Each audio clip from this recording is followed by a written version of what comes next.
Bonjour à tous, c'est l'heure d'Éternel Bienfait. Je vais vous parler de 3 huiles essentielles. Je ne vous dirai pas toutes les qualités de ces huiles, car évidemment elles en ont, mais aujourd'hui je vous parlerai seulement de leurs bienfaits qu'elles peuvent apporter aux personnes atteintes de fibromyalgie. Bienfaits musculaires et articulaires. Sujet qui me tient à cœur, car il y a de plus en plus de personnes qui souffrent de ce syndrome, et en étant atteinte moi-même, je me sers de ces huiles. Attention, je ne vous dis pas que cela va vous guérir ou faire disparaître la fibromyalgie, non. Mais ces huiles peuvent donner un peu de répit et de soulagement.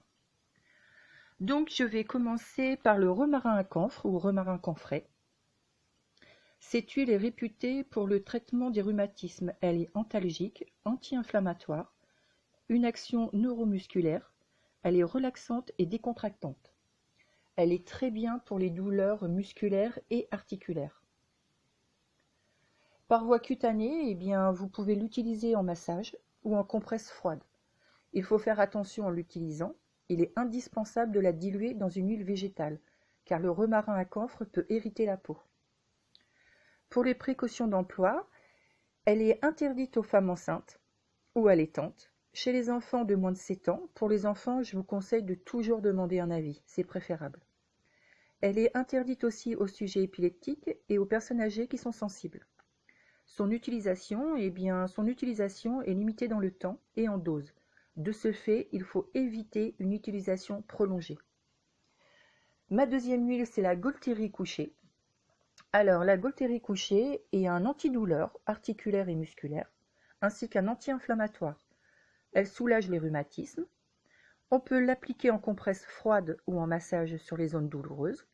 Comme le romarin à camphre, il faut la diluer dans une huile végétale car elle est irritante pour la peau.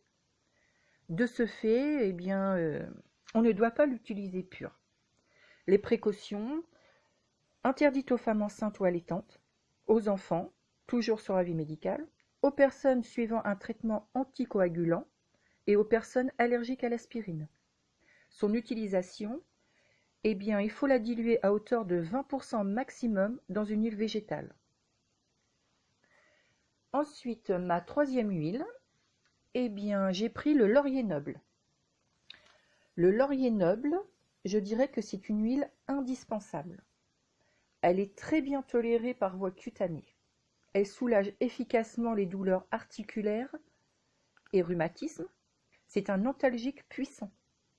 En massage sur la zone douloureuse, pour moi, je dirais qu'elle fait des miracles. Mais comme les deux autres, cette huile est irritante pour la peau. Il faut donc la diluer. Les précautions d'emploi, interdite aux femmes enceintes ou allaitantes et chez les enfants.